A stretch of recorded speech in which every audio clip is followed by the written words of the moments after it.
Welcome to Business Coaching Secrets with Karl Bryan. If you want to attract new high-end coaching clients, fill live events, and build a wildly profitable coaching practice where business owners pay, stay, and refer, you've come to the right place. In this podcast, Karl provides his keys to the kingdom for finding and signing high-paying clients and building the coaching business of your dreams. Here we go. Ladies and gentlemen, welcome to another episode of Business Coaching Secrets. It's your boy, the Road Dog, with none other than the man, the myth, the king of the Dolphins. I got to come up with something better, Shoots. Karl Bryan. It's getting stale, Shoots. I know. It's like you're the Steve Irwin of Dolphins somehow. I don't know. Actually, he was the crocodile something. What was he? Stingray. Buddy, it's my first day with my GoPro. We talk about this. I went scooting straight over top of a dolphin, right? And just happened to be it's not like I'm recording everything. I'm just like recording for a few minutes, trying to test some volume. And then, and I put that on Facebook, right? So I was like going over top of a dolphin, kind of cool. And I also saw one jumping and I got that. But anyways, so then the next day I'm scooting along and two massive stingrays. So speaking of our boy, Steve Irwin, two massive stingrays underneath me. And I got this on on video, and not like I'm videoing all the time, right? I'm just hitting it. It's like awesome. Haven't got a shark yet, but I will, I'll get a shark for sure. So I remember you posted that and you said that we heard you singing, and I had said that I'm surprised it wasn't the Spice Girls, which of course you corrected me with Madonna, right? Like that's a faux pas by me, 100%. Of course, Madonna of old, definitely not Madonna of new, because that is, no offense to anyone, she looks like a freaking monster. Settle down. Don't bashing Madonna on our podcast, Shoots. So let's continue. You know what, Shoots? This is the perfect segue because nothing makes Karl Bryan happier, folks, than a little bit of Madonna. Probably, holiday? Like, what would be your ultimate, what are your top three Madonna songs? Shoots. I'm so embarrassed to say. Crazy for you. Crazy for you. I thought there was a time when I was convinced that Madonna and I were going to hook up and it was going to happen. And I thought that. Anyway, so Crazy for You. Like a Virgin, it is right there. What's the other one? God, it's very sad, very sad. And you know what? I love them all. What's the one like where she, she had she had a falling out with her dad and she had the blonde hair, short blonde hair. Oh my God, why can't I can't remember, but oh my God, I love the woman. The fact that you had a falling out with her dad, like this is, were you like outside of their window, or like what was happening there? Like, were you like full on stalker mode at this point? And when you're outside stalker, were you wearing heels? Like, these are all questions that people need to know. Anyway, on that note, happiness. We finished the last episode. I'm segueing hard here right now. I'm trying to get away from that Madonna conversation. We talked about happiness and we finished with that. And it's interesting because was it last one as well? We talked about the true north and your North Star and all that stuff. And I saw somebody put up a post and he made a comment of how everyone is so obsessed with this, your passion and all this other stuff. He's like, why don't you just do the things that, like, what your passions, your true North Star, it's doing the things that allow you happiness, right? Yep. Like, and it was just the way, I have to find it because it just summed it up so easily. I was like, wow, because we all want to make these things so complex, like, well, my life purpose and all this stuff. It's like, I think I've spent more time not doing anything because I've been trying to figure out my life purposes rather than actually just doing something and then making money and being happy. Funny that Shoots. It's amazing. So rather than kicking my own ass, do you have any other thoughts? Like, can we expand a bit more on the happiness subject? Like, because I just think especially like we're I don't know, like I feel like we're just at a time with all the social media stuff. Like, are people just more unhappy than normal, or is it just me? Like, what's going on here, Shoots? I know. Like, well, and again, I think it's relevant. You got coaching clients. At the end of the day, do they want a bigger business? They want more staff? Do they want, more money, more profits, et cetera? And the answer is all of the above. But what they ultimately want, remember, they buy the ads to get the prospects. They want the prospects to get the clients. They want the clients to get the revenue. They want the revenue to get the profit. They want the profit to get the cash, and they want the cash to get freedom. So they buy ads to get freedom. They take on staff to get freedom. They take on new initiatives to get to freedom. And the question is, does it work out that way? And the answer is not very often. So understanding what it is that your client ultimately wants, and it rhymes with, it's freedom. But I think, again, you could interchange freedom with happiness pretty comfortably. But look, you mentioned social media. Comparison is the thief of joy. Again, I don't know who said that, but that's a famous line. Facebook, Instagram, my heavens, TikTok, are just like the home of comparison. Yeah, and you buy stuff, you end up with stuff. Saw an interview with Kim Kardashian just recently, and she was talking about how let's just call it a hurricane. Hurricane came through, the first one, and she gathered up all her designer stuff, and then she put it, super high on a hill in storage compartments. Said, "Oh my God, you got to get my shoes, you got to get my designer bags." The next hurricane came through, and she found that she only grabbed the designer stuff that really mattered, right? So it was the certain shoes and the certain outfits and the certain labels, but she left a lot of stuff with the attitude that, look, if it goes, it goes. And then most recently, she said she grabbed her kids underneath her arms, left her stuff, and then just went. And she said that was very symbolic of her evolution as a person, where she's become less and less and less, dialed in on stuff, or her what is important to her has shifted dramatically. And when she looked back at the different, getting evacuated to do, she noticed it right in that moment. So anyways, stuff, apparently Kim Kardashian is not getting jacked up about stuff anymore. Maybe you should think about not. But remember, okay, Shoots, I think this is, so Road Dog, you want to be happy, I want to be happy, the person, you as the coach want to be happy, right? But that's not the truth. Here's the problem. Remember, comparison is the thief of joy, and then context is, I'm going to say context is everything, right? So you don't want to be happy. You want to be happier than the other people you know, right? You don't want to be rich. You want to be richer than the other people you know. You don't want to be wealthier. You want to be wealthier than other people you know. You don't want the greatest car. You want a better car than other people, specifically your neighbors. You don't want a bigger house. You want a bigger house than the people that you know. You don't want a longer holiday. You want a longer holiday than what your friends took, or you want a more luxurious destination than what your friends put up on Insta, Facebook, TikTok, or wherever, right? Just translation, you've got to control that, right? You got to define your number. You got to define your quote unquote, your freedom dial. I don't even know. Is that a thing? Is that a thing, Shoots? Freedom dial? But you know what I mean? You got to control that. I can tell you, like, for me, the best thing that I have learned over the last 2 years, and let me tell you, I have had a hell of a 2 years, business wise, just been lied to, stolen from, cheated on, like just never before, and never, worst nightmare. But at the same time, these types of things come, and it's just one of those things. You got to manage your psychology around it. But let me tell you, over the last 2 years, detachment, right? Like, detachment it's not that you own nothing, it's that nothing owns you, right? Again, we've said, many a times when you've hit me with the Zen moment, it's needing nothing attracts everything.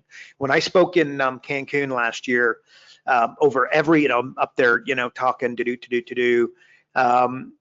for a decent period of time, above everything that I said, without doubt, that was kind of said back to me. And that was things that, and over a quiet beer, that kind of thing. It was, the needing nothing attracts everything was something that kind of, hit them. And let me tell you this, here's actually, I was scooting on my e-foil testing out the volume. And like I did a little bit of a video. I wanted to see how it looked and how it sounded, et cetera, et cetera. May or may not post it. We shall see. But this is my thoughts on P. Diddy, right? So I'm flipping through Facebook, speaking to different individuals. Let's face it, this is a topic that's you and I, Road Dog, have talked about P. Diddy and the trouble that he finds himself in. Well, you pin me down and you go, give me your thoughts. What happened? What are the lessons? What's going on? And I would just tell you this, and I don't know P. Diddy from a hole in the wall. I just, like everybody else, I'm looking at what everybody is writing and everybody what is saying. And by the way, I believe you are innocent until proven guilty. It doesn't look real good for him. At the same time, I mean, he's been charged with exactly nothing, right? So I know there's people that have been on death row for for 20 years, and magically somebody else gets found guilty, or they pull up some evidence and gets turned around. With that said, I think it's possible that P. Diddy is not one. He's definitely guilty because I've seen videos of him doing horrific things that should never be done. The end, unacceptable. But these things don't necessarily, I don't know that there's not a 20-year jail sentence by way of things that I think are out there for the public viewing. Anywho, and by the way, Top, I don't know, just that you pin me down and you go, P. Diddy, Karl, talk. And I would say, what I would say about him, I would say about Tiger Woods, and I would say about Jay-Z, and I would say about Arnold Schwarzenegger, and I would say about Matt Lauer, and the list is a reasonable one. And that is successful men, specifically newly specific men, but successful men their first conquest, is that what I'm trying to say? The first hill they must conquer, okay, is lust. Lust. And by the way, lust is not just about money, okay, but you will see that behavior. The ones that have the behavior around things like what P. Diddy appears to be guilty of, and Tiger, I think was found guilty of, or however that's worded, Jay-Z, Arnold, etc., and Matt Lauer, and then the list goes. The list is a long and distinguished one. Maybe it's the opposite of distinguished, but the same things, the same behaviors that got them in trouble with what I'll say is the opposite sex. Also, I think that they are guilty in their own life of having lust for the other things, the cars and the destinations and the massive parties, etc. So anyways, a successful man, you must conquer lust. If you do, and what I said in the video is if you do, the world can absolutely be yours. Okay, so think of the guys who control it. I'm going to say LeBron James as an example. Some people love LeBron James. Some people do not like LeBron James. But let me tell you, you're not going to see him drinking and driving, snorting lines of cocaine at the bar, seeing drunk walking out of the nightclub at 3 o'clock in the morning. Or at least I haven't seen these things. I think my opinion is that LeBron would be an example, and there's many of them. LeBron would be an example of a guy who controls. He's conquered that, and I think I don't know, maybe whether he knew or he didn't know, but he's conquered lust. So if you conquer it, the world can be yours. You don't conquer it, and I think it's a little bit of there's a landmine out there that there's a really, really good chance that you step on it. You just don't know when you're going to step on it. So anyway, so that I think that, look, there's some power there. By the way, if you're listening to Road Dog and I like talk about happiness, and that is something that jogs you, there's a gentleman, Arthur Brooks, who I read and listened to quite a fair bit. His name's Arthur Brooks, and he literally teaches happiness at Harvard. So if happiness is something that might be eluding you, or that you want to understand at a higher level, in preparation for your clients, etc., Arthur Brooks is your guy. So anyway, so that, yeah, shoots. Comparison is the thief of joy. In closing, this is where Facebook and Insta. How many? You notice how many influencers on TikTok, and they end up at the age of 25, 26, 27, they're no longer with us. And then there's no reason why they passed away. So I'll let you guess at what it is. It is a tough that Instagram and Facebook and TikTok, the damage that it has done to society is just freaking scary. So there you go, Shoots. That's my answer. That's what I got. That's what I'm saying. Okay. I was just looking at, there was a book, I thought it was maybe the same author, Authentic Happiness. I just actually picked it up. I was going to read it. I got three things. One is going to take a little bit longer. It's funny. We were talking like, hey, how many questions we can get through in this podcast? It's like, bro, we can just literally roll off of one. Like, it's crazy. First off, what do I want? I want your old house. That's what I want. I want a bigger house than anybody. I just want your old house. That's it. And here's a funny story. Okay. Yeah. So my youngest, Mia, is in goalie keeper training. And there's this other lady there, and her daughter, sort of, around the same age as Mia, maybe a year younger or older. I don't know. I wasn't there. And my wife is having a conversation with this lady, and she's just like, "Oh, okay, whereabouts you from?" and blah blah blah. And she's like, "Oh, yeah, no, I live up on Audubon right now. I'm house sitting." And she's like, "Oh, is that right? House sitting? Hey, what house? Oh, it's the big brown one at the end." She's like, "Karl and Tammy's house?" And she's like, "How do you know Karl and Tammy?" She's like, "Oh, my husband does the podcast with Karl." And she goes, "Your husband is Christian Road?" No, nice. Listen, bud, I felt like a big shot for about 3 seconds there. It was amazing. It was amazing. You are a big shot. We all know that. There you go. That's Orianne. Shout out to Orianne. She is awesome. I love her. So she's looking after the house like a rock star. So there you go. There you go. Hey, but on the topic of, okay, so two things. One, you talk about lust, and that could be, it's almost, I want to say, borderline addictive and addiction, right? So I know that from time to time I enjoy a cocktail or 10, and it was interesting because actually I was reading or listening to something, because I'm studying more in terms of the psychology behind addiction and all that sort of stuff, and I just find it absolutely fascinating. And one of the things that was interesting is when they talk about alcohol specifically for this one, but you can substitute anything, I believe, with this, and that is, before you take that first drink, right? We'll use that as the example. And Yep. You have more comfort in knowing that the alcohol is there, because if it's not there, you feel uneasy, right? But then knowing it's there, and before you pour that first drink, ask yourself the question, what is the feeling that I'm looking for? What is the feeling that I'm hoping to get by having that drink? And Yeah. I thought, woo, damn, that is a deep question right there, because be it addiction to sex, drugs, rock and roll, whatever, right? Like, what is that feeling that you're looking to fulfill or to have that whatever substance is going to do for you? I thought that was pretty cool. Yeah. What do you It's think? like a mental model. Like it's 3 words: stop and think. That's what you did. It's like, whoa. Before you do this, I want you to make a good decision. You're going to make a decision either way, but you put something in between you and your lips on the bottle, let's call it. And then, you know what I mean? Like a framework, right? Yep. Let me tell you which this might look. So the opposite of addiction is connection. The opposite of addiction is not addiction. The opposite of addiction is connection.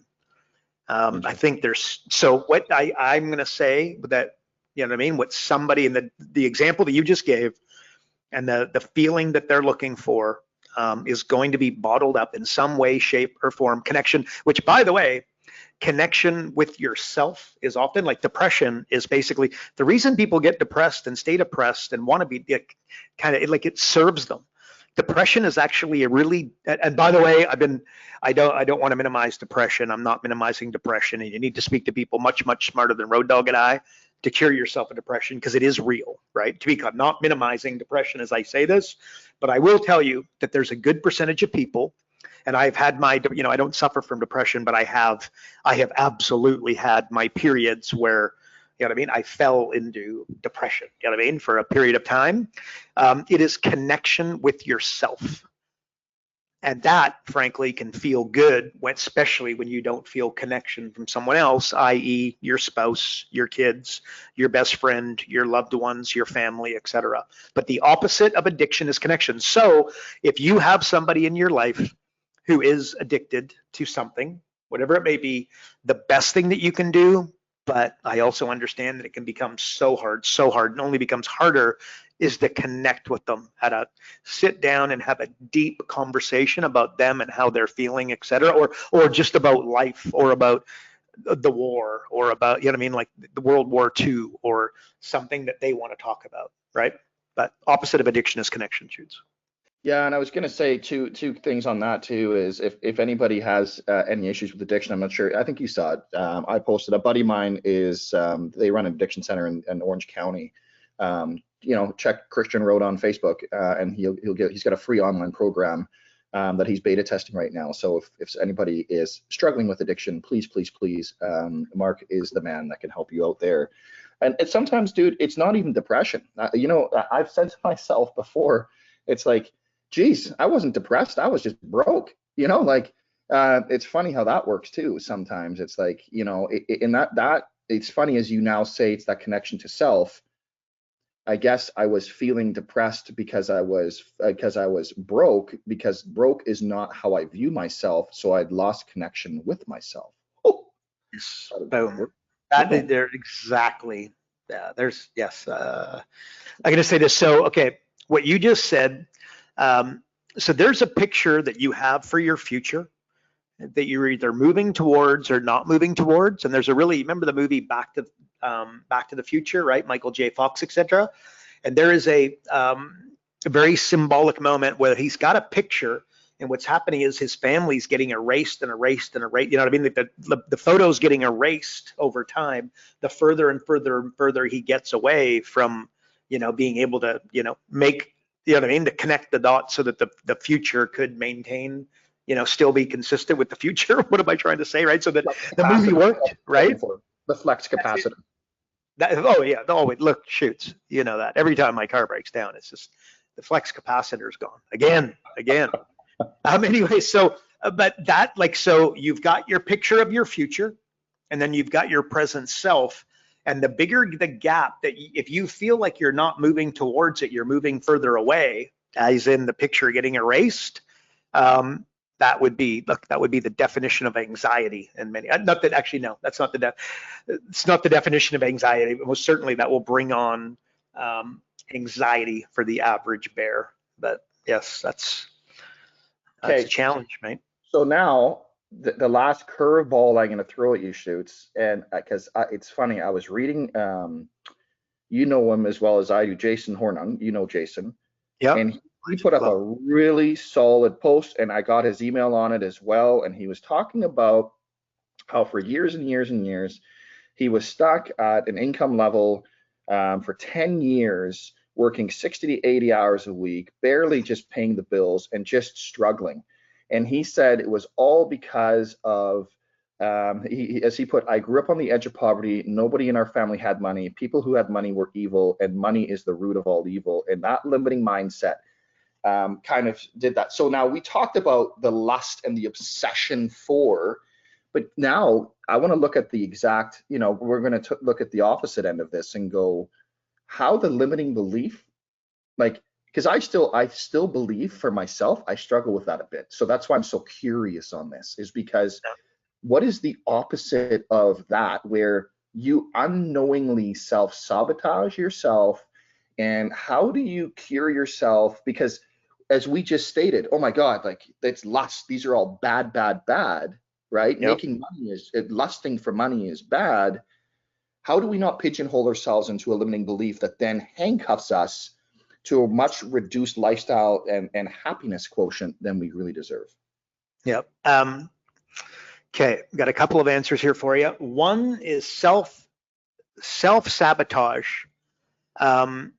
is somebody not being honest. Actually, no, sorry, not imposter syndrome is somebody not being honest. Because if you were honest and just said, look, I'm really not that good at this yet, but I'm on my way. Do you know what I mean? But I want you to be my guinea pig, so therefore I'm only going to charge you X amount. I do need to eat and feed my family, right? So, but I'm going to spend an enormous amount of time with you.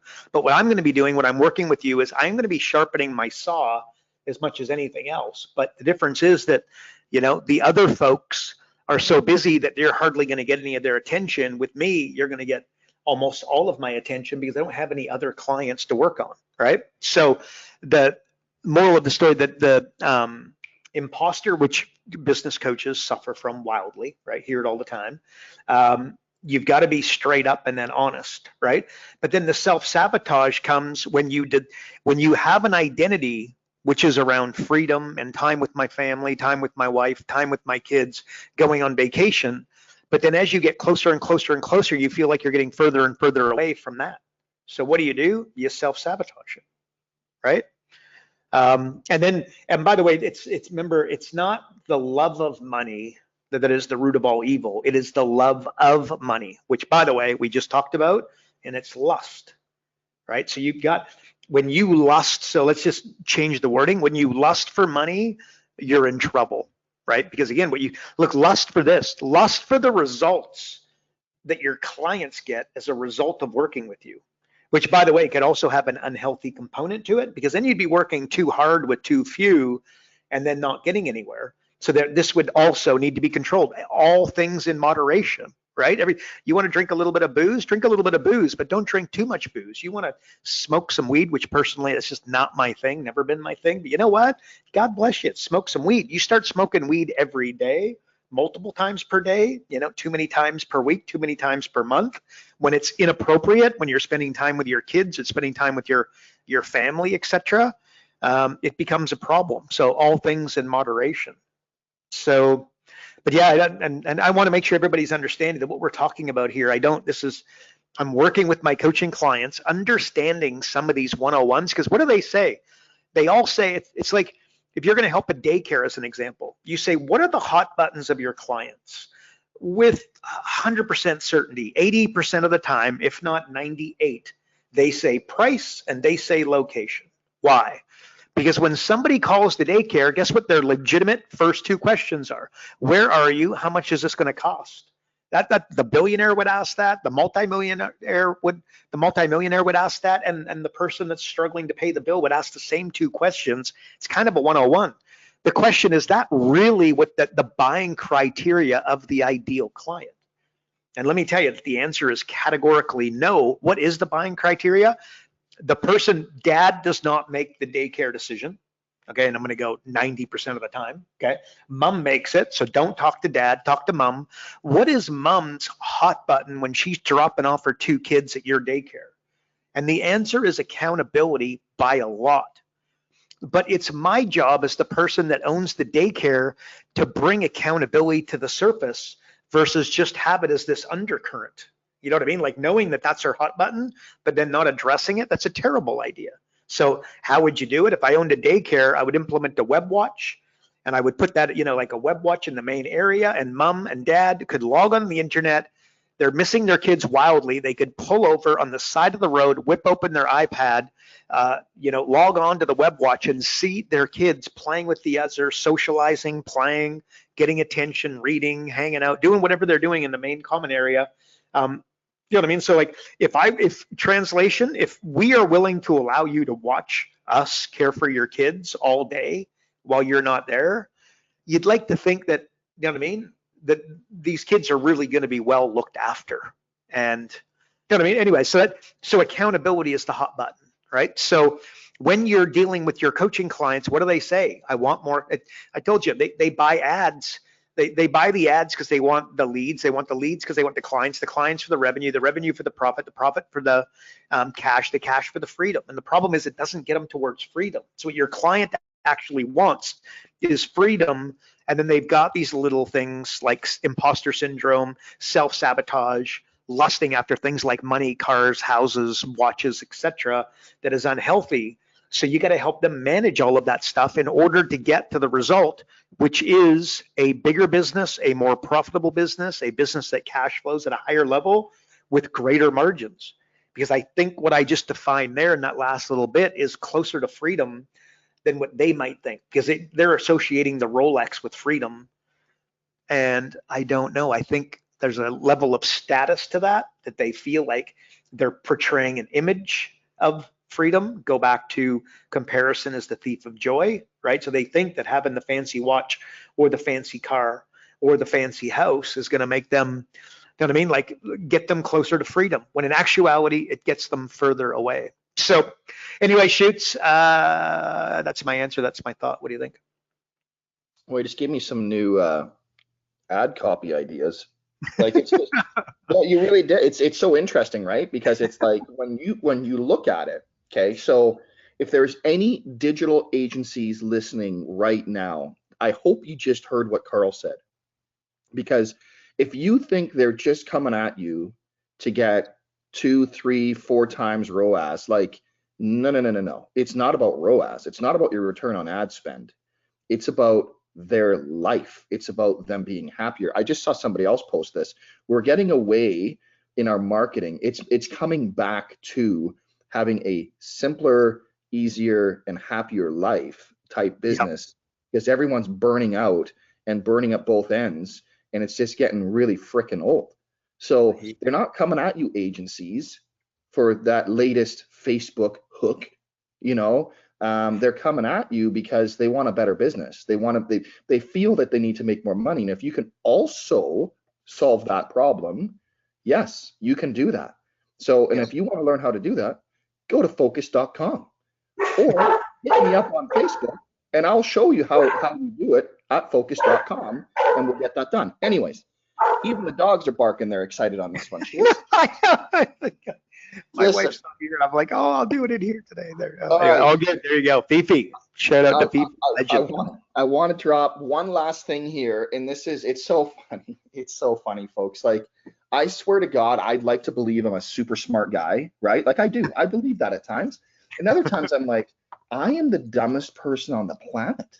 Like, Karl's been saying this to me what did I say to you the other week? I'm like, oh, you've only been saying it for the past 5 years, but I think I'm ready now. It's like, really? Like, how stupid are you? I'm surprised you didn't be like, oh, all you said was, well, better now than later. Like, good for you. And I'm like, okay, that's not calling me a complete moron, so that's a plus.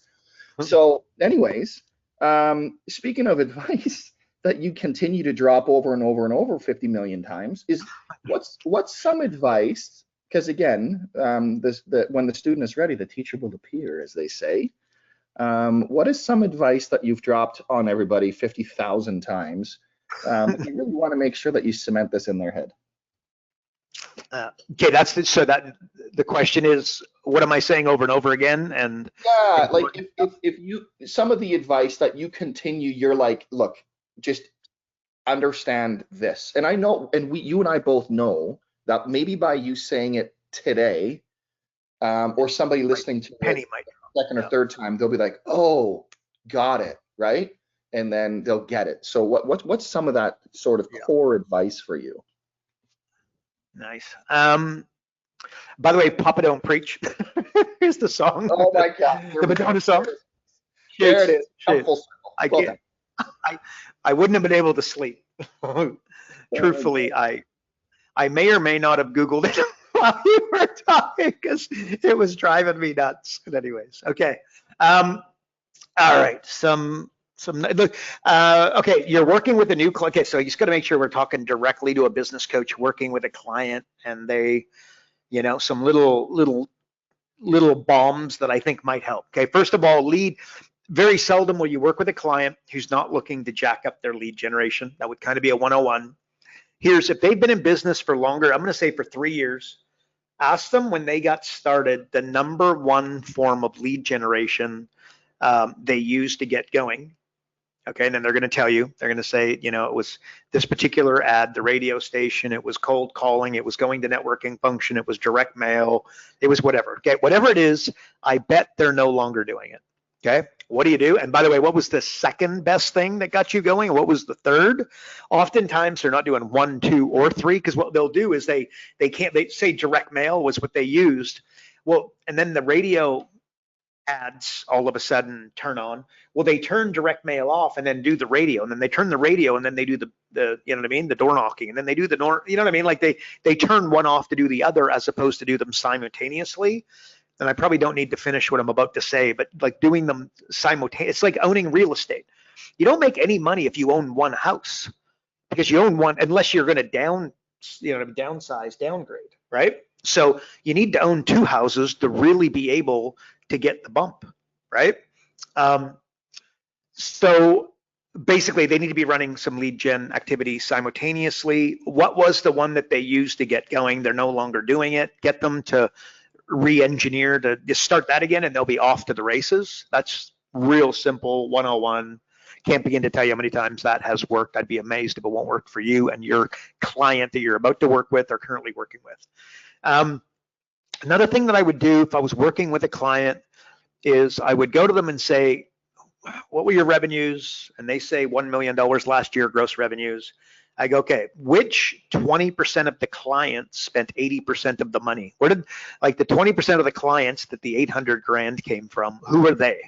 Okay, let's go to them. Let's give them some babysitting, some TLC, etc. Okay, so that 20%, look, just worded differently, what are the 20% of the clients that are spending the most? And how are you pulling out the red carpet and the velvet ropes to look after them? Because what happens if you're not doing that, I'll tell you this, and if they're not doing this, which they're not, by the way, but ridiculous predictability, the squeaky wheels get in the oil. So they're spending all of their time going around and around and around she goes with the clients that are spending the least. And that's not to say that they shouldn't be spending the time on the clients that, you know what I mean, the most expensive clients often started somewhere. So let's be a little cautious and intelligent about that. But not having that as a framework would be a mistake when you're working with your client. And again, they're not, without you, they're not taking the time to do that. Another thing off the top of my head. Okay, let's say that I had $100,000 and I was going to start a company tomorrow from scratch. And you're probably not working with somebody who's starting from scratch, but there's a good chance they want to jack things up. Okay, well, what would I do? If I was going to spend 100 grand to start a company with 100% certainty, I would buy clients. Okay, I would buy clients. What do I mean by that? In our world with business coaching is I would put on a kick butt event, the penthouse of the most expensive hotel in the city, and we'll assume that that's not an an incredible, a huge amount of money. That is like, you know, something palatable, you know, it's $1,000, it's $2,000, something like that. But I would get a really high end venue as an example, as a frame. And I would put on an event and it would be part networking, part education, lot education, which would be me doing the educating. By the way, I'd just be doing, look, we talk about it all the time. I'd be to a local live event at an expensive hotel in the penthouse to up my brand and my authority to be able to say that, look, I don't muck about. Like, I'm not doing this at Humpty Dumpty's. I'm doing it here. And that would be my way of buying clients, because I would buy them food. I'd get them into a penthouse that they wanted to check out. I would educate them at a very high level. I would potentially introduce them to some other business owners and entrepreneurs locally that they could, you know, the mortgage broker with the realtor, and the realtor with the mortgage broker, and the dentist with the guy who does implants, and the guy who does implants with the dentist, etc. Right? And the personal trainer with the gym, and the gym with the personal trainer, and both of them to the tanning salon. That's still a thing, tanning salons, that happen. But anyway, so you know what I mean? I'd be doing that. So I would do just local live event, and that's the way I would train. What I'm doing is I'm training business owners before I'm getting paid to train business owners. If I was a personal trainer on Monday night for 2 hours, I would do a free session. And then I would basically, anybody who wanted to come on Monday night, I would be free. And then the people that were new, I would then do a one-to-one, and I would try sell them into my personal training stuff. But I would do the Monday nights for free I'm making myself uber referable as well, which is very important. Make yourself uber referable. If every client sent you 2 people, you triple the size of your company without spending $1 on an ad or marketing.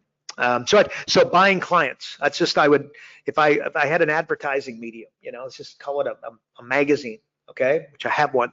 Well, I would go to influencers and I would give them a free ad to get them engaged with the magazine early on. And I would get them to write articles, and I'd put the articles, I wouldn't charge them to do the articles, which you know anything about, magazines that are high end, right? A lot of the time people are paying to be in the magazine and be the person that's writing, et cetera, et cetera, et cetera. Instead of charging people for the magazine, I would allow them to have a free magazine. So buying clients, hopefully you're getting that. Chiropractor, I would find out locally, who are my ideal clients. It's health conscious people between the age of, 35 and 50.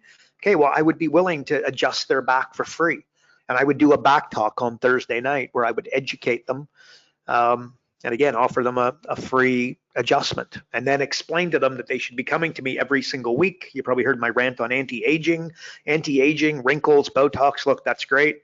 Start walking with your shoulders slunched and a bad back, and you're going to look real old real quick. Get out of a chair, as you get older, and people, your age is right there for everybody to see. Be the person getting in and out of that chair like a rock star, and you look great for your age, people will say. So that's what I would say. And again, if I started as a business coach with 100% certainty, everybody knows what I would do. If you listen to this podcast for any period of time, I would do a local live event every Tuesday. Would I do it every week at the penthouse? Not necessarily. Maybe, by the way, depending upon how many, staff and the prices that I was charging and the audience and how well it was going.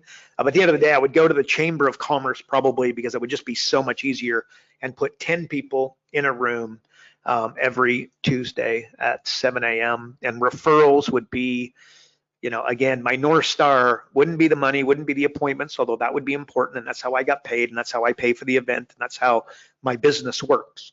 Right? Don't be stupid, but do understand the real needle moving activities. So I would get 2 referrals per person, because filling that stupid event next week is always going to be my issue. So that would be, remember, a goal is something you can see, and a target is something you can hit. So again, I would create targets, 10 people, 48 weeks. I'd take 4 weeks off, 48 weeks of the year. I'd put 10 people in a room. Take 4 weeks off, Christmas and, summer, go away with the family. And I would get an insane amount of, like 104 referrals a year would be, if I was doing it every week, that's what it would look like. I do 50 events, that's going to be 100. And I think that's off the top of my head. Those are some things that I would want to hammer home for people. What do you think? I think one of mine I would add is start before you think you're ready. Action. Actually, can I just say, can I just say, that's exactly what I was going to say earlier in the question you asked me. And I didn't get the part 2, but it's action, right? Like the way that you stay away from, the self-sabotage and the other stuff. Self-sabotage is all when it's your mind, they say when you're in your head, you're behind enemy lines. Just action, action, action. So I just wanted to make sure I said that. So yeah, agreed. Please continue. Action, Jackson, all the way. Well, it's funny because I just shot a VSL, and part of it was talking about you and I on our the first event that we did together. And I'm talking about it going, hey, you know what? I closed 6 of 7 people in the room. And guess what I didn't have? I didn't have a website. I was brand new to the industry. Like I had really no clue what I was doing, but I did it anyways. And it's so funny to me when people are like, oh, well, I don't have my website up yet. I'm like, okay, and like, to me, that's just such a non-starter. Like, okay, so you're going to just wait to help people until you have a pretty little website up on the internet? Like, nobody cares. Like, literally nobody cares. It's just go out, help people, and that's it. And when it comes to business coaching, dude, you and I both know that the concepts in which that actually move the needle the most are so basic. You don't need the big, shiny, fancy new algorithm hack or keyword, right? Like, it's just, there's so many things that they aren't doing that they could be doing. It's mind bending to me. And the other thing I'll say for my other piece of advice is, as much as, like that whole get started quick, know who you're after. Like if you've got people coming, feel free, I don't know, maybe look at their website, maybe look at their profile on LinkedIn, maybe like learn a little bit about them, that when you actually meet them, you have something to talk about. Like, geez, the amount of preparation people do. And I've fallen into that gap many times where I just felt like I was entitled to getting clients. It's like, no, bro, you're not. You are no better than anybody else. So do the upfront work that I always complain that my clients never do. And just follow your own freaking advice. Funny how that works. So there you go. Shoots. I know. It's look, It's that's just action. You just got to do. You got to get the red. Look, it's going to the gym, right? Somebody, first of all, the guy or gal who can't meditate, struggles to meditate, is the person that will get the most out of it. It's the person that can't go to the gym who starts going to the gym who will get the most out of it, right? Both, most of which mentally, no doubt, that's obvious. But it's the same. You just gotta you get the reps in, and that's how you become a rock star with your clients. You know what I mean? Like, you get the reps in. So there's a lot of people out there, they're like, oh, you can't coach for free. You'll diminish your value. You can't coach for free. You can't do, you know what I mean? Blah, blah. Look, again, my example, Tom Brady threw the football for free for a while before he started getting paid. And apparently it worked out pretty well for him, right? Again, if you're new to coaching, you got to put in the reps. You got to get the reps in. Then you become freaking amazing. That's, you know how you get a $10,000 a month, $120,000 a year coaching / consulting client? You get the reps in, right? You get, how did Tony Robbins get there? How did all the other greats, and love them, hate them, irrelevant? How did he get there? He put in the reps legitimately. So there you go, Shoots. I just don't know your strengths too, right? Like, just again, as we talked about earlier, and I think that's the bigger one when we talk about happiness. Like, just understand that for people, it's not just the one thing. They're coming at you. It's that whole sell them. What is it? Sell them what they want and give them what they need. Like, they want more. They want a lot more. And it's funny because, Karl, one thing that's really worked for me in terms of helping folks lately, people come to me with a lot of Facebook questions, right? Hey, yeah, I know what I'm doing. I manage over 5 million of ad spend. Like, I kind of know what I'm doing, but does it result in a lot of other conversations? Of course it does, because it doesn't matter if I can generate you leads and traffic online. If the rest of your process sucks and it doesn't ultimately land in getting qualified and closed clients, none of it matters. So this is what I was trying to harp on earlier for the digital agencies. Like, you do have to do some business coaching and consulting. Like, if you want, one of the biggest things I see is the churn rate, right? For a lot of these folks and a lot of these agencies. And I worked part of a really big agency, and I was shocked at how poor their churn rate was. Like, it's just, they turn people over probably every 3, 4, maybe 5 months at the best. And my retention was super high because I actually do more, and I work with them front to back. And so, folks, like, you gotta just take a look at the bigger picture, and that's all I gotta say about that. Like, go to focus.com if you're not already. If you don't have a system in place, my goodness, folks, and that is a shameless plug, and I'd be happy to be your affiliate. So feel free to hook a brother up. Anyways. That's it, Shoots. What else you got? Anything you want to? I think we're good here. Hey, that was pretty impactful, I think. We did good, Shoots. I'm good, man. Are we doing a last thought? Want one last thought? You know what? How can I not? When you're like, I feel like it's teed up, and you already got Papa Don't Preach out of the way, so I know it's going to be a doozy. Go ahead, buddy. Don't pretend like you're not singing that song in your head. Oh, I know that's happening. 100%. Remember, like, she had that short blonde hair? Oh my God, that video! Oh, have mercy.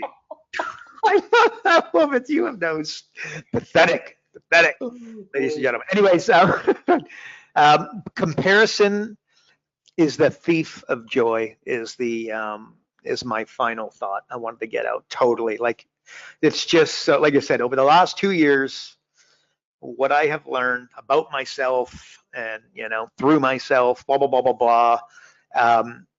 Just detaching, meditating is something, again, that I'm learning to do. Again, I'm not very good at it, quite frankly, but I am. I'm doing it.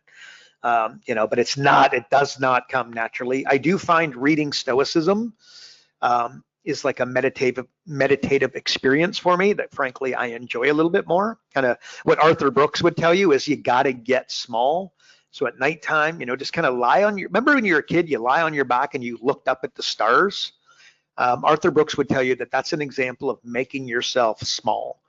Praying to God, that's making yourself small.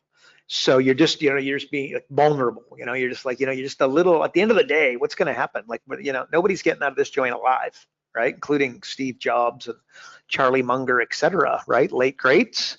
So make sure you're, make sure you're not spending your time around here attached. What does Buddha say? All misery comes from attachment. Again, a little different than that, but that's the premise of a very famous quote by the man. So that's just comparison, thief of joy. Detach, needing nothing attracts everything.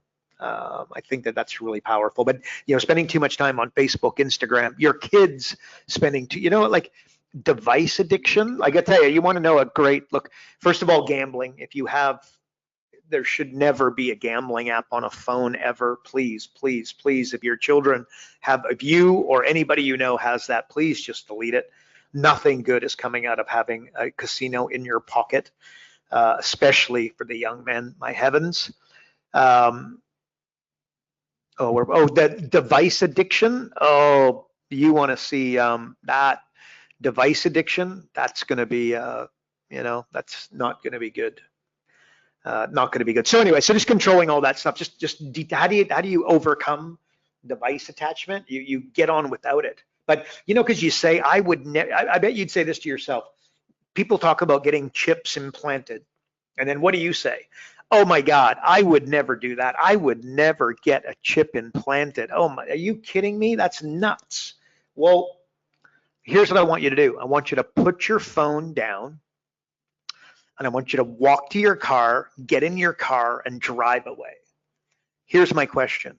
Do you feel a sense of emptiness? Do you feel like there's something not quite right? And I'm going to say for 80% of you, certainly me, I imagine Road Dog, I absolutely have that. Well, guess what? There's kind of already the chip. I didn't need to have the chip implanted. I did it myself by staring at this thing for hours a day and downloading the apps and using the apps and just making it such an integral part of my day, right? So anyways, we could go on and on there. Let's leave that one there. But opposite of addiction is connection. So if that's something you struggle with, that's someone that you love struggles with, maybe what you need to do instead of getting pissed off and get away from that phone and get away from that iPad and get away from this and get away from that, stop working and stop this and stop that. Connection would be the better way to get there. But comparison, thief of joy, don't do it yourself. That's it, Shoots. I was going to say, when you said make yourself feel small, is that like you talking to Tony Robbins or Steve the Elf? Like just make yourself feel small? Ladies and gentlemen, he's upset that Papa don't preach. He's just singing Papa don't preach to himself. So he's trying to get back at me, folks. That's what just happened. Oh. We forgive you, Road Dog. Have you seen the video? Do you know the video I'm talking about, Shoots? I'm going to YouTube as soon as I wrap this up. Like short blonde hair. She's wearing Levi 501 short blonde hair. Oh, so that was it. Hey, you dug the short blonde hair. It's funny because I don't know. Like that's you're a little bit older. You're about 53 years older than me. So, I would say for me it was more was it Kelly Bundy from? Boom, love her. Yeah. Oh my God. Like to me, I was like, I don't know. Something about that. I was just, I guess I like the Trouble Girls. Hey, interesting. Anyways, that'll be a journal entry later today. On that note, folks, thanks for tuning into another episode of Is It Business Coaching Secrets, or is it just like a couple of guys having a couple of pints? It feels like, seriously. Hey, listen, if you're not on the inside and getting access to the pre-show, or as I kept alluding to, how many times throughout this episode, I'm getting really deliberate with the sales pitch, go to focus.com. Seriously, folks, like if you need a system, if you want to grow and scale a business coaching practice, you want to get the coaching and the support that you need, that is the place to start. The other thing that we'd ask you to do is, of course, if you enjoyed the show, please like, share, do all those things.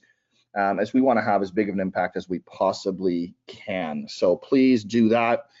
And that is it for another week. And more pop trivia coming in the next episode, I'm sure, folks. But remember, progress equals happiness. Take care, everybody.